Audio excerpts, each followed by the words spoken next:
కృష్ణా జిల్లాలో పెనమలూరు నియోజకవర్గంలోని పలు ప్రాంతాల్లో ఆర్టీసీ బస్సులు ఆపకపోవడంపై స్థానిక ఎమ్మెల్యే బోడె ప్రసాద్ ఆగ్రహం వ్యక్తం చేశారు.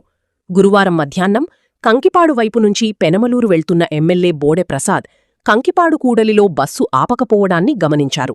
వెంటనే బస్సును ఫాలో చేసిన ఆయన హైవేపై బస్సు ఆపి అందులోని డ్రైవర్, కండక్టర్ను నిలదీశారు.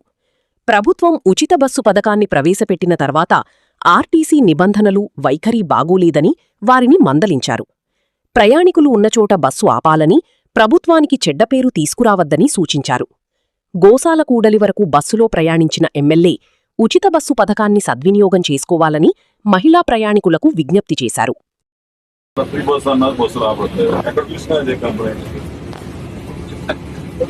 అదే ఖాళీ ఉంది కదా, అల్లే నుంచుంటారు. ఎక్కడే కాదు, అన్ని చోట్ల కంప్లైంట్ వస్తుంది. అట్లయితే మొత్తం మేము ఉంటాం. ఏ బాబు కాదా, కొంచెం ఖాళీ ఉంది, ఆపుకోవచ్చు కదా. అక్కడ ఇప్పుడే బస్సు రోడ్డు అడ్డంగా వచ్చి బస్సు కొట్టాడు కంకిపాడు సెంటర్ లో.